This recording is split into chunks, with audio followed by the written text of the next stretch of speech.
11 de dezembro de 2008. Nova York. No meio da maior crise financeira desde 1929, com bancos falindo e mercados em colapso ao redor do mundo, Bernard Lawrence Madoff convoca seus 2 filhos para uma conversa. O que ele conta naquela manhã é tão chocante que os filhos não sabem o que fazer. Ligam imediatamente para um advogado. No dia seguinte, o advogado liga para o FBI. E naquela tarde, agentes federais batem na porta do apartamento de Bernie Madoff no Upper East Side de Manhattan. O que Madoff havia acabado de confessar para os filhos era a existência de um esquema fraudulento que havia operado por décadas. Talvez 40 anos. Talvez mais. Um esquema que havia desviado aproximadamente 65 bilhões de dólares de clientes que confiaram nele com suas economias de vida inteira. 65 bilhões de dólares. O maior esquema Ponzi da história da humanidade. Você está na implosão. Capítulo 1. O dia em que tudo desmoronou. Para entender o colapso de Bernie Madoff, é preciso entender o contexto em que aconteceu. 2008 foi o ano em que o sistema financeiro global entrou em colapso. O Lehman Brothers faliu em setembro. Mercados ao redor do mundo caíram dezenas de por cento em semanas. Investidores entraram em pânico. E nesse pânico, algo que era impossível de acontecer num esquema como o de Madoff, começou a acontecer: os clientes pediram o dinheiro de volta. Um esquema Ponzi funciona assim: novos investidores fornecem o dinheiro que paga os retornos dos investidores antigos. Não há investimento real. O dinheiro não cresce. Ele apenas circula de novas entradas para saídas antigas, com o gestor no centro retirando uma fatia significativa. Enquanto o fluxo de dinheiro novo é maior que o fluxo de saídas, o esquema se sustenta. Quando as saídas superam as entradas, ele colapsa. No pânico de 2008, Madoff recebeu pedidos de resgate de aproximadamente 7 bilhões de dólares num curto período. E não tinha como pagar.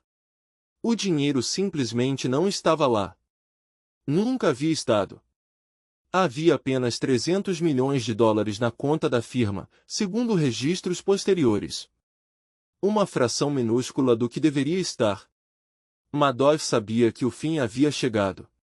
Convocou os filhos, confessou, e em poucas horas o castelo de cartas que havia construído ao longo de décadas começou a desabar. Capítulo 2. Quem era Bernie Madoff? Bernard Madoff não era um personagem improvável para o papel que desempenhou. Nascido em 1938 no Queens, Nova York, cresceu numa família judia de classe média. Estudou na Hofstra University e brevemente na Brooklyn Law School antes de decidir que o direito não era para ele. Em 1960, com 22 anos e $5.000 economizados de empregos de verão e presentes de casamento, fundou a Bernard L. Madoff Investment Securities. A firma começou como um market maker, um intermediário que facilitava a compra e venda de ações. E Madoff era bom nisso. Muito bom. Nos anos 70, a firma foi pioneira no uso de tecnologia computacional para processamento de transações, contribuindo para o desenvolvimento do que viria a se tornar a Nasdaq. Bernie Madoff se tornou um nome respeitado em Wall Street. Em 1990, foi eleito chairman não executivo da Nasdaq, um dos postos mais prestigiosos do mundo financeiro americano. Era consultor da SEC, a Comissão de Valores Mobiliários americana. Palestrava em conferências.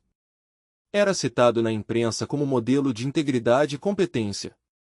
Tinha penthouse no Upper East Side, mansão nos Hamptons, apartamento em Palm Beach, iate no Mediterrâneo. A aparência de sucesso era total e convincente.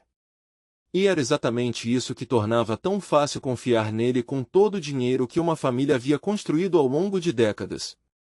Capítulo 3. Como o esquema funcionava? O esquema de investimento fraudulento de Madoff era operado em separado da firma legítima de market making. Funcionava num andar específico do escritório em Manhattan, com uma equipe restrita de funcionários. Era chamado internamente de o negócio do lado. A estratégia que Madoff afirmava usar. Era uma técnica chamada Split Strike Conversion, comprar ações de grandes empresas do SP100, ao mesmo tempo em que vendia opções de compra e comprava opções de venda para limitar o risco de queda.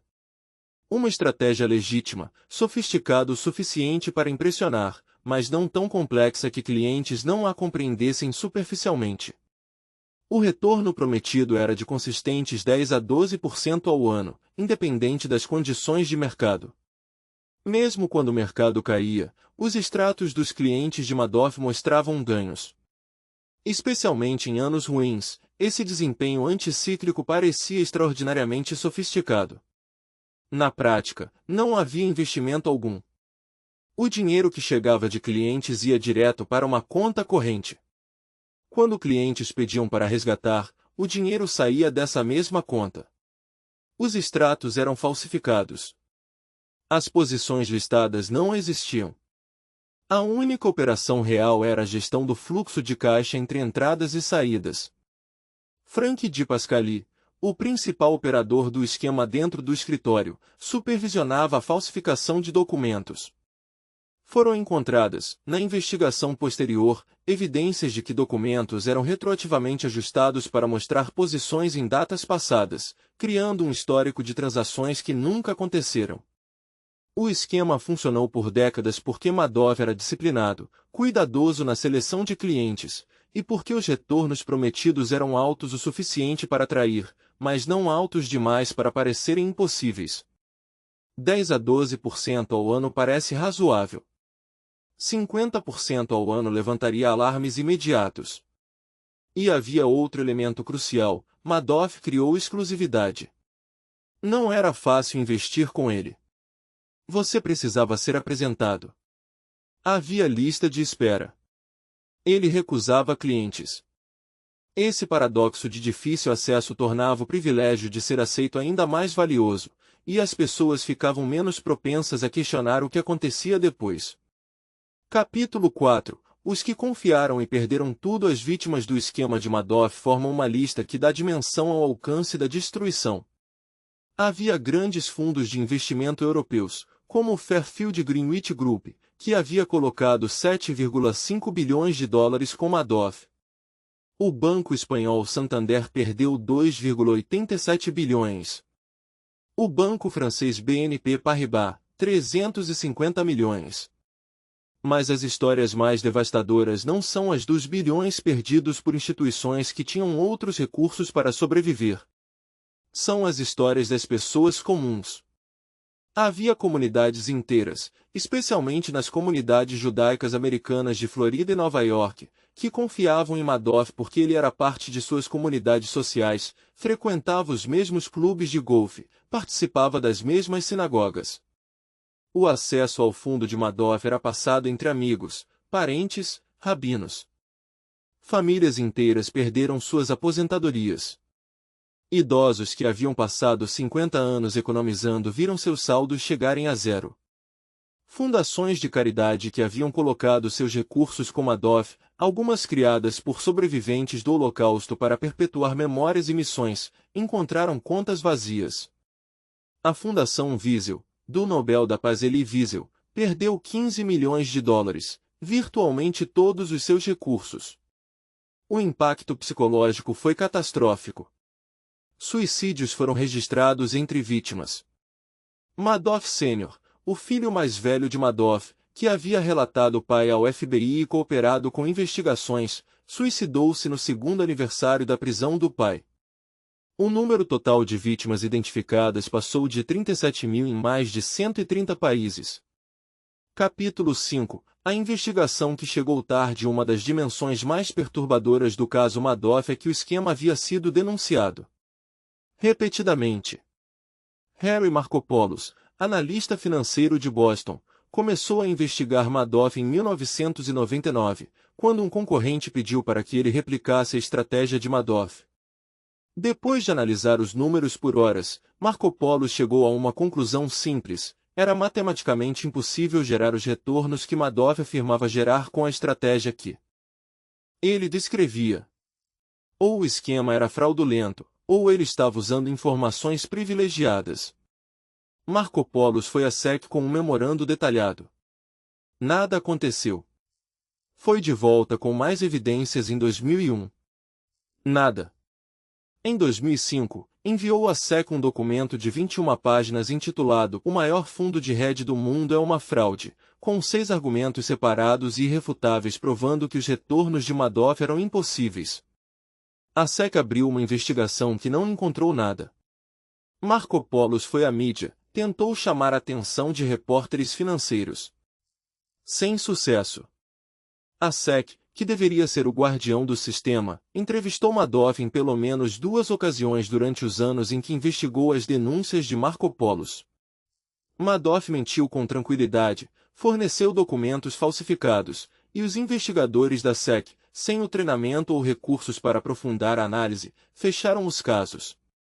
Em 2008, quando o colapso aconteceu naturalmente pela retirada em massa de recursos, a SEC não havia descoberto nada. Foi o próprio Madoff quem confessou. A falha regulatória do caso Madoff gerou reformas internas na SEC e um debate sobre a eficácia da regulação financeira americana que continua até hoje. Capítulo 6. O colapso e o legado. Bernard Madoff foi preso em dezembro de 2008, um dia depois de confessar aos filhos. Em junho de 2009, pleiteou culpado em 11 acusações criminais, incluindo fraude em valores mobiliários, lavagem de dinheiro, perjúrio e roubo de fundos de pensão. Foi condenado a 150 anos de prisão. O juiz Denny Chin, ao proferir a sentença máxima, disse: a fraude de Madoff foi extraordinária em seu escopo e em sua devastação. Era, nas palavras do juiz, um mal extraordinário. Madoff foi para a prisão federal de Butner, na Carolina do Norte. Sua esposa Ruth, que alegou não ter conhecimento da fraude, chegou a um acordo com promotores que a deixou com 2,5 milhões de dólares, saindo do processo sem acusações criminais. Um liquidante foi nomeado para recuperar ativos para as vítimas. Ao longo de mais de uma década, Irving Picard e sua equipe recuperaram mais de 14 bilhões de dólares, uma fração dos 65 bilhões, mas uma quantidade significativa dados as circunstâncias. Madoff morreu na prisão em abril de 2021, aos 82 anos, cumprindo apenas cerca de 12 anos da sentença de 150 anos. O legado do caso é múltiplo. Para a regulação financeira, foi um gatilho para reformas na SEC e na forma como fundos de investimento são supervisionados. Hoje, requisitos de auditoria independente e transparência de custódia são mais rigorosos nos Estados Unidos. Para a psicologia da fraude, o caso Madoff é estudado em programas de MBA e escolas de direito como exemplo perfeito de como credibilidade construída ao longo de décadas pode ser usada como arma. O mecanismo que Madoff explorou tem um nome: autoridade de Halo. Quando confiamos em alguém em um domínio, tendemos a transferir essa confiança para outros domínios sem questionamento. Madoff era respeitado como o construtor de mercado. Esse respeito foi transferido automaticamente para seu papel de gestor de investimentos. Ninguém questionou porque ninguém precisava questionar. Ele era Bernie Madoff. Para as vítimas, não há legado que faça sentido. Há apenas perdas que não voltam, economias que não existem mais, projetos de vida que precisaram ser reconstruídos do zero. 65 bilhões de dólares. 40 anos de mentira. 37 mil vítimas. Um homem que construiu credibilidade com uma mão enquanto roubava com a outra. E um sistema que preferiu não ver. Isso é a implosão. Se este vídeo te fez questionar em quem você confia, se inscreva no canal e ative o sino. Toda semana, um colapso que vai mudar como você vê o mundo dos negócios.